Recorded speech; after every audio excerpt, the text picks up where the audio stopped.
across the stars through your speakers. This is Intergalactic Insider, your weekly guide to the cosmos and beyond. Greetings, intrepid travelers of the cosmic expanse. This is Felix Andromeda, your trusty guide to the farthest reaches of intergalactic news and beyond. Whether you're just waking up to a brand new day on Kepler 22b or enjoying a leisurely midnight snack on Rigel 7, Intergalactic Insider has got you covered. Welcome to Episode 5 of Intergalactic Insider, the podcast that's always one wormhole ahead of the rest.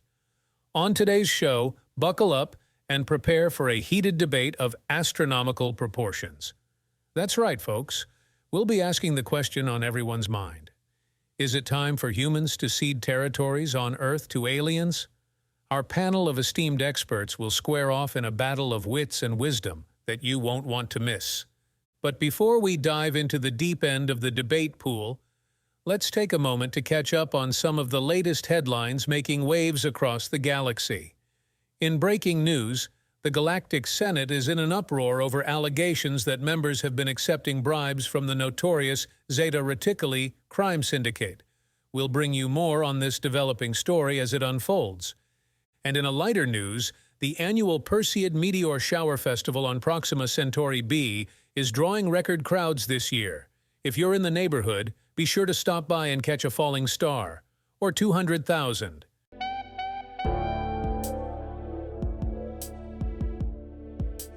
Before we dive into today's heated debate, let's take a brief moment to set the stage and explore the historical context that has led us to this pivotal juncture in our species' interstellar relations. Our story begins centuries ago, when humanity first ventured forth from its cradle on Earth, propelled by an insatiable curiosity and a burning desire to explore the cosmos that had so long beckoned to us from the inky blackness of space. As our fledgling star-faring civilization expanded outward, we encountered countless wonders, strange new worlds teeming with exotic flora and fauna, previously unknown celestial phenomena, and, perhaps most significantly of all, other intelligent life forms. Alien civilizations whose histories, cultures, and worldviews were as diverse and enchanting as the cosmos itself. At first, these initial encounters were fraught with tension and mistrust, as both sides grappled to come to terms with the profound implications of their sudden and unexpected cohabitation within the vast cosmic neighborhood we now shared.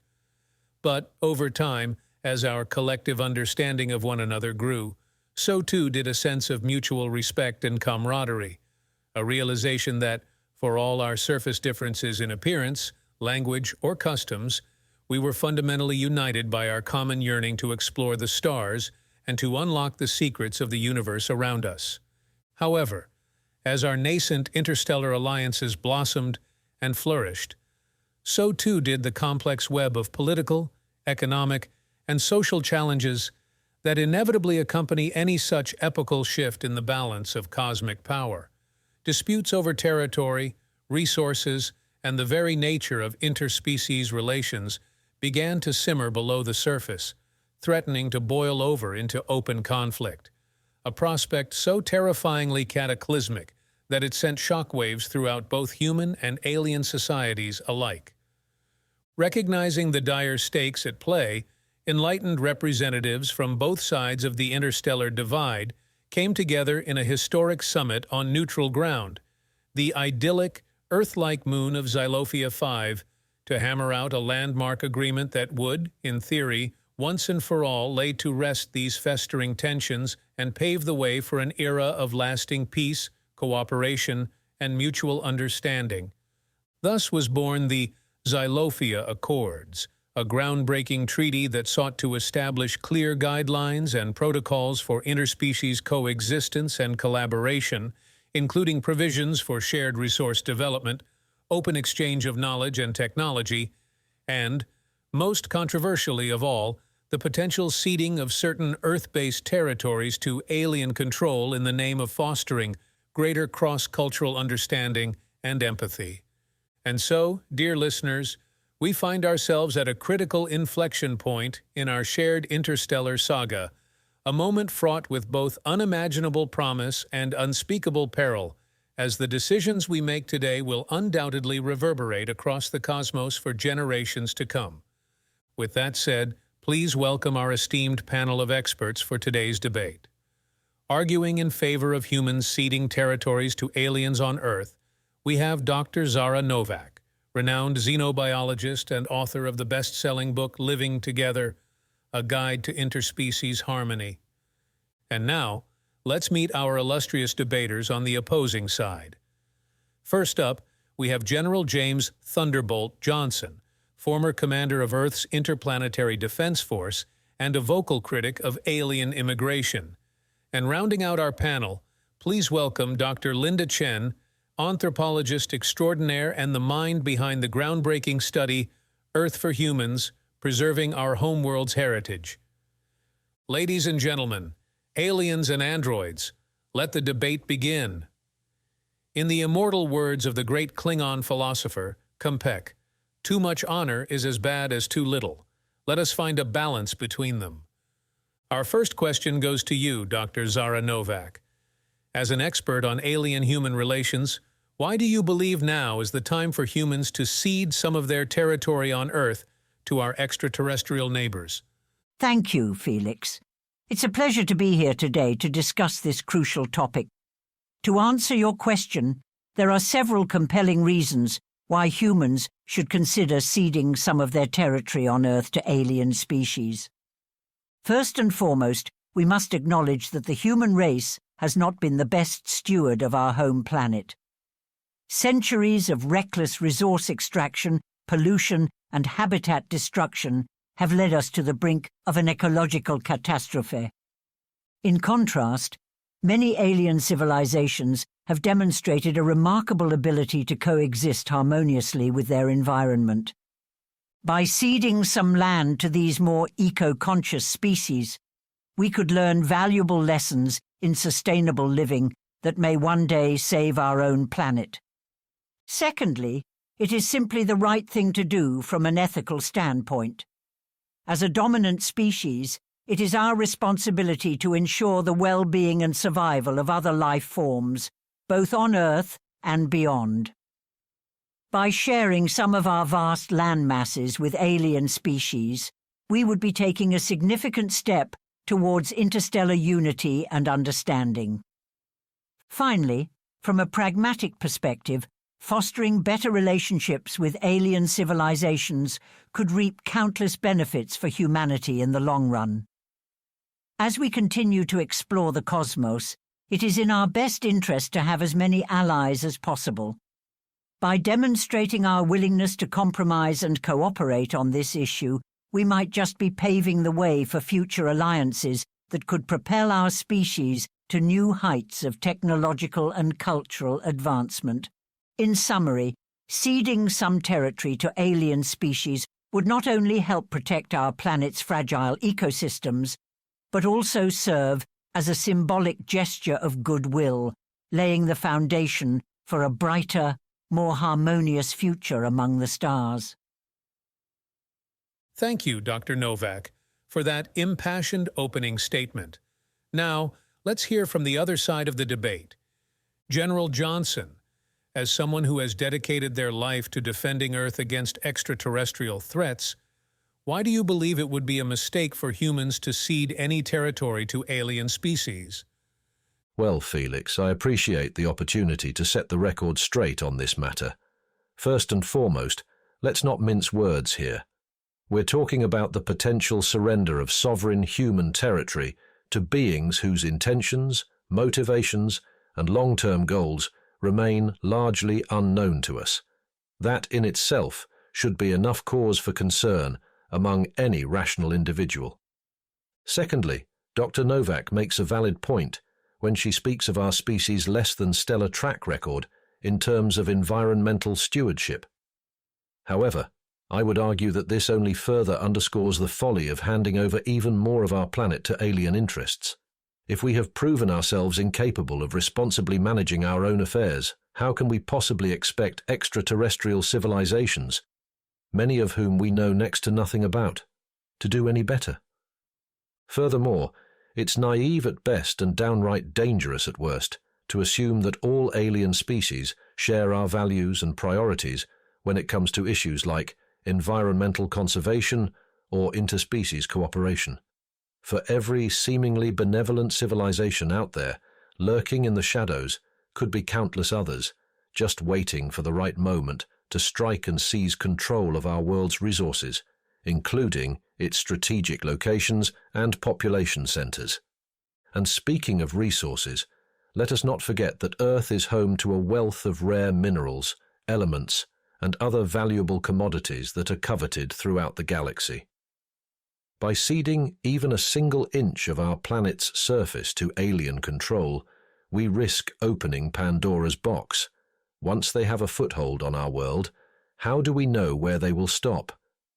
In conclusion, I firmly believe that it is not only unwise, but also irresponsible for humanity to consider ceding any part of our homeworld to alien species at this time. We must first prioritize mending our own house and addressing the myriad challenges facing our planet and species before even contemplating such a drastic course of action. Thank you, Felix. General Johnson, thank you for your passionate rebuttal. Dr. Chen, as an anthropologist with extensive knowledge of human culture and history, what are some of the potential social and cultural ramifications that could arise from ceding territory to alien species? Thank you, Felix. It's an honor to be here today to discuss this complex issue. As Dr. Novak mentioned earlier, ceding territory to alien species would undoubtedly have far-reaching ecological and political implications. However, I believe that the potential social and cultural ramifications cannot be overlooked or underestimated. Firstly, we must consider the impact on human identity and sense of belonging. For generations, our attachment to specific geographic locations has played a crucial role in shaping our collective and individual identities. Our cities, towns, and even neighborhoods are more than just collections of buildings and roads. They are living embodiments of our history, traditions, and shared experiences. By ceding these cherished landscapes to alien control, we risk eroding the very fabric that holds our societies together. As humans are forced to relocate and adjust to new surroundings, feelings of displacement, alienation, no pun intended, and cultural disruption would likely become widespread. Secondly, it's essential to consider the potential for increased tensions and conflict between human communities and incoming alien populations. History has shown us time and again that when different cultures and value systems come into close contact, especially under circumstances perceived as coercive or unfair, the results are often less than idyllic. Even if well-intentioned, attempts at interspecies integration could inadvertently lead to heightened xenophobia, discrimination, and even violence. And make no mistake, such tensions would not be one-sided. Alien species, feeling threatened or marginalized on their newfound homeworld, might also resort to aggressive measures to protect their interests, setting off a vicious cycle of retaliation and escalating hostilities. Finally, I must echo General Johnson's concerns about the potential for unintended consequences down the line. Once we open the floodgates to alien settlement on Earth, how do we ensure that their presence remains confined to the initially agreed-upon areas? What happens when their populations grow and they begin to exert pressure on surrounding human communities? Will we be expected to cede even more of our territory to appease them? In conclusion, while I applaud Dr. Novak's desire to foster interstellar harmony and understanding, I believe that the potential risks and drawbacks of ceding earthly territory to alien species far outweigh any potential benefits. Instead, we should focus on addressing our own shortcomings as a species and working towards a brighter, more sustainable future for all of humanity. One that does not come at the expense of our collective identity or sense of place within the cosmos. Thank you, Dr. Chen, for providing us with such a thought-provoking perspective on this issue. General Johnson, I'd like to direct this question back to you. You have expressed concerns about the potential risks of ceding territory to alien species, particularly when it comes to our planet's strategic resources and population centers. How do you propose we strike a balance between maintaining our security interests and fostering beneficial relationships with other civilizations in the cosmos? Thank you for that timely question, Felix. I believe the key lies in adopting a policy of cautious engagement rather than outright appeasement. While it's true that we cannot afford to remain isolated from the rest of the galactic community indefinitely, neither can we afford to throw open our doors and welcome every passing starfarer with open arms, especially not without first ascertaining their intentions and assessing any potential risks they may pose. For starters, I advocate for the establishment of neutral off-world zones, perhaps in uninhabited systems or on lifeless celestial bodies, where representatives from various species can come together to engage in open dialogue and diplomacy. These designated meeting grounds would provide a safe and controlled environment for the exchange of ideas, technologies, and cultural knowledge without jeopardizing the security of either party's homeworld. Additionally, we should be investing heavily in our own defensive capabilities and intelligence-gathering efforts. By maintaining a strong deterrent posture and keeping a watchful eye on potential threats, both known and unknown, we can help ensure that humanity is prepared to meet any challenge the cosmos may throw at us, whether it comes from within our own ranks or from beyond the stars. Finally, I believe that fostering closer ties with like-minded allies among the interstellar community will be crucial to our long-term security and prosperity. By banding together with other species who share our values and interests, we can pool our resources and expertise to create a united front against any common threats that may arise, while still maintaining our sovereignty and autonomy as a species and as a planetary civilization. In conclusion, Felix, I firmly believe that there is a middle ground between the extremes of xenophobic isolationism and naive appeasement. By adopting a measured and pragmatic approach to interstellar relations, we can continue to explore the cosmos and forge lasting bonds with other sentient beings, all while safeguarding our own interests and ensuring the continued survival and success of the human race. Thank you. General Johnson, thank you for your insightful and nuanced perspective on this complex issue. And now, dear listeners, we're going to take a quick break from our Intergalactic Insights to bring you a word from one of our esteemed sponsors. But fear not. We'll be back in a cosmic blink of an eye with more mind-expanding debate and analysis. Are you tired of the same old run-of-the-mill garden-variety black holes? Do you yearn for something a little more exotic in your space-time bending experiences? Then look no further than Wormhole Wonders. Our team of expert cosmologists and interdimensional contractors have scoured the farthest reaches of the multiverse to bring you the finest selection of brain-world shortcuts, Einstein-Rosen bridges, and other top-of-the-line wormholes for all your spacefaring needs. Whether you're a seasoned interstellar explorer looking to shave a few light years off your commute, or a budding time traveler in search of the ultimate chronological detour, Wormhole Wonders has the perfect cosmic shortcut for you. And don't just take our word for it. Here's what some satisfied customers have to say.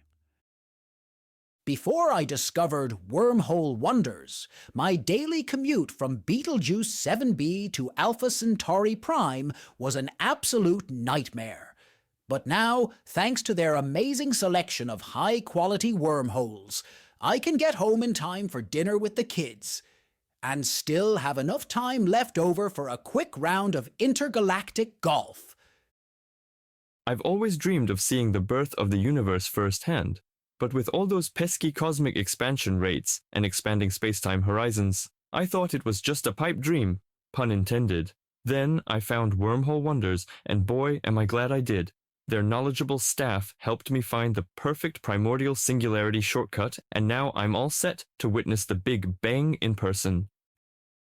Don't let another day or century slip by without experiencing the unparalleled convenience and unbridled existential dread that only a genuine Wormhole Wonders wormhole can provide. Visit us online at IC815AB8PI or stop by one of our conveniently located dimensional outlets near you. Welcome back, intrepid explorers of the cosmic unknown.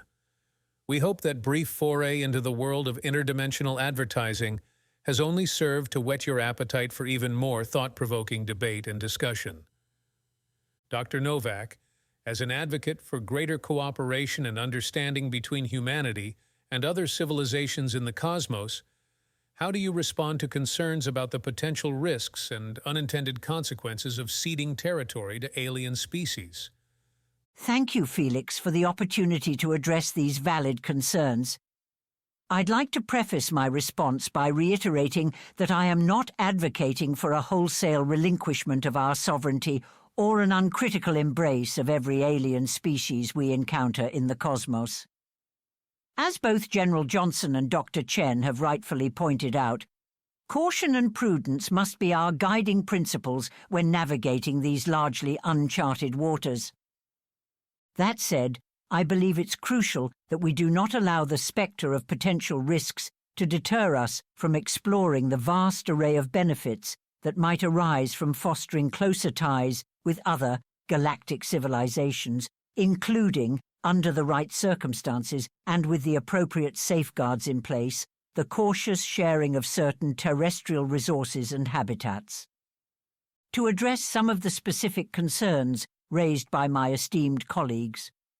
Firstly, I fully agree that any decision to cede territory to alien species must be predicated on a thorough vetting process to ensure their intentions are indeed peaceful and compatible with our own values as a species. This could involve rigorous diplomatic negotiations, robust intelligence-gathering efforts, and the establishment of well-defined treaties and protocols to govern any such arrangements, just as we have done in our dealings with other human civilizations throughout history. Secondly, I would argue that, if anything, ceding carefully selected and jointly managed tracts of land to alien species could actually serve to bolster, rather than undermine, human security interests. By fostering a sense of mutual trust and cooperation with our galactic neighbours, we stand a much better chance of enlisting their support in the event that we do face a genuinely hostile extraterrestrial threat in the future, just as General Johnson has rightfully pointed out. Finally, I would like to address Dr. Chen's concerns about the potential cultural and social ramifications of sharing our world with alien species. While I acknowledge that such an arrangement would undoubtedly present its fair share of challenges and growing pains, I am optimistic that, given time and concerted effort on both sides, humanity and our extraterrestrial partners could learn to coexist harmoniously, perhaps even enriching each other's cultures in the process. To draw an imperfect analogy from our own planet's history, consider the initial resistance many human societies faced when confronted with the prospect of integrating with previously unknown cultures and peoples. While there is no denying that these encounters often led to conflict, bloodshed, and upheaval, they also paved the way for an unprecedented exchange of knowledge, ideas, and traditions, ultimately enriching both parties in ways that could never have been anticipated at the outset. In conclusion, I believe that while we must indeed approach any potential land-sharing arrangements with alien species with a healthy dose of caution and skepticism, we should not allow ourselves to be paralyzed by fear or mistrust. By striking a delicate balance between pragmatism and idealism, I am confident that humanity can forge a brighter, more prosperous future, one in which we stand side by side with our galactic brethren as equals, united in our shared quest to explore the cosmos and unlock its myriad mysteries. Dr. Novak, thank you for your eloquent and thought-provoking response. General Johnson, I'm going to give you one final opportunity to address some of the points that have been raised during this debate. In particular, how do you respond to Dr. Novak's argument that cautious cooperation with other galactic civilizations could ultimately strengthen our own security interests and help us better prepare for potential threats from hostile actors? Felix, I appreciate the opportunity to offer a closing rebuttal. First and foremost, I'd like to stress that my concerns are not rooted in fear or xenophobia, but rather in a cold, hard assessment of the potential risks we as a species could face by blindly opening our doors and our worlds to every alien civilization we encounter. While Dr. Novak's optimistic vision of interstellar harmony is undeniably alluring, I cannot help but be reminded of the age-old adage, trust, but verify. As I mentioned earlier, any potential agreements with extraterrestrial civilizations must be predicated on a foundation of mutual trust and transparency, both of which must be earned, not simply granted as a matter of course. Regarding the analogy drawn between interstellar diplomacy and our own history of intercultural encounters here on Earth, while it is true that such encounters often led to periods of strife and upheaval, they also resulted in countless lives lost, entire civilizations decimated, and irreplaceable cultural legacies erased from the annals of history. As a seasoned warrior and strategist, it is my sworn duty to consider not just the best-case scenario, but also the very real possibility that we may one day find ourselves facing an adversary far more advanced and ruthless than anything our own species has ever had to contend with, an adversary for whom our petty squabbles over territory, resources, or ideology would be little more than a footnote in their relentless march towards galactic domination. In conclusion, Felix, I am not arguing that we should turn our backs on the rest of the cosmos and retreat into isolationism. On the contrary, I firmly believe that humanity's destiny lies among the stars, forging alliances with like-minded civilizations and exploring the limitless frontiers of space and time. However, as we embark upon this grand journey, I urge caution and prudence to be our guiding lights, lest the very same curiosity that has propelled us so far forward also prove to be our undoing. Thank you. General Johnson, thank you for your impassioned and well-considered closing remarks. Dr. Novak, I'd like to give you the final word in this week's edition of Intergalactic Insider. Thank you, Felix. General Johnson, I would first like to assure you that my optimism is tempered by a healthy dose of pragmatism and an acute awareness of the risks we as a species may face as we venture forth into the cosmic unknown. I wholeheartedly agree with your call for caution, transparency, and mutual trust to be cornerstones of any interstellar diplomatic endeavor. After all, the stakes couldn't be higher. However, I would submit that the greatest danger we face as a species may not lie in reaching out to others with open minds and hearts, but rather in allowing our fears, prejudices, or short-sighted self-interest to isolate us from the boundless opportunities for growth, learning, and collaboration that await us among the stars. As a wise Earthling once said, "Shoot for the moon. Even if you miss, you'll land among the stars." While this may strike some as naive idealism, I prefer to view it as a rallying cry, a call to arms, if you will, for humanity to summon its collective courage and intellect, to boldly venture forth into uncharted cosmic territory, secure in the knowledge that no matter what challenges or wonders may lie ahead, we face them not as isolated individuals or even as mere inhabitants of a single small blue marble adrift in the vastness of space, but rather as proud and equal members of an interconnected, interdependent galactic community, united by our shared curiosity, our insatiable thirst for knowledge, and our common yearning to gaze upon the heavens and truly understand our place within the grand cosmic tapestry. Thank you, Felix, General Johnson, and Dr. Chen, for this thought-provoking and enlightening discussion. It's conversations like these that give me hope for a brighter, more united future for all sentient beings, here on Earth, across the stars, and beyond.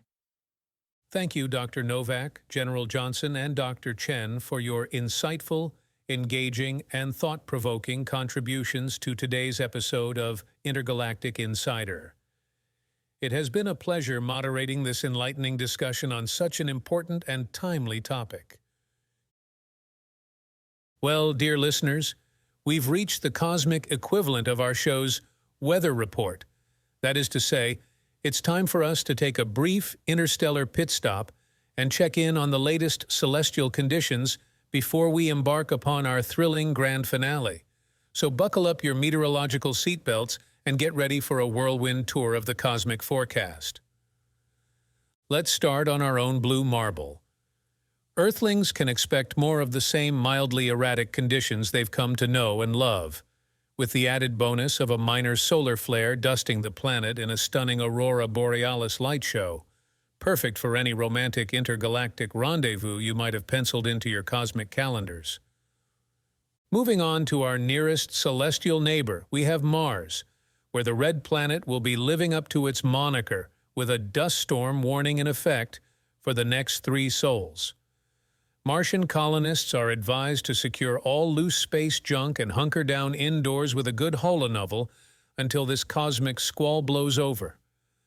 Over in the verdant reaches of the habitable zone, we find lush Kepler 62f, where residents can expect a balmy 72 degrees Celsius, or a balmy 160 degrees Fahrenheit for our archaic Earthling units aficionados, with a 95% chance of liquid methane showers. So pack your umbrellas and rain boots, or, whatever the interstellar equivalent of that might be. And speaking of wet and wild worlds, let's hop over to the Jovian-esque exoplanet of HD 189733b, where a Category 50 cosmic hurricane is currently whipping up a storm of epic proportions. Winds are expected to reach speeds in excess of Mach 2, so if you're in the path of this interstellar tempest, our advice is simple: don't be. Finally, for those of you lucky enough to have your own personal warp-capable yachts, we've got some stellar news. Or rather, no stellar news. That's right, intrepid intergalactic explorers, the vast, empty expanses of deep space, are once again living up to their reputation as the ultimate in cosmic R&R destinations. So, point your starships towards the nearest interstellar void and prepare to drift off into the warm embrace of existential nothingness. Well, folks, that about wraps up our cosmic weather report for this week. Remember, when in doubt, always check your local interstellar radar before venturing out into the great unknown. After all, there's nothing quite like being caught unprepared when a rogue neutron star comes hurtling towards you at warp factor 9. Thank you, dear listeners, for joining us once again as we continue our journey together through the boundless expanse of interstellar current affairs, politics, science, and culture. Remember, no matter how dark the void may seem at times, we here at Intergalactic Insider will always be your guiding light, shining a spotlight on the stories that matter most to you and our ever-expanding galactic community. Tune in next week for another thrilling installment of Intergalactic Insider. Until then, this is your humble host, Felix Andromeda, reminding you to keep your eyes on the stars, but your feet firmly planted on whatever celestial body you happen to call home, at least until next time.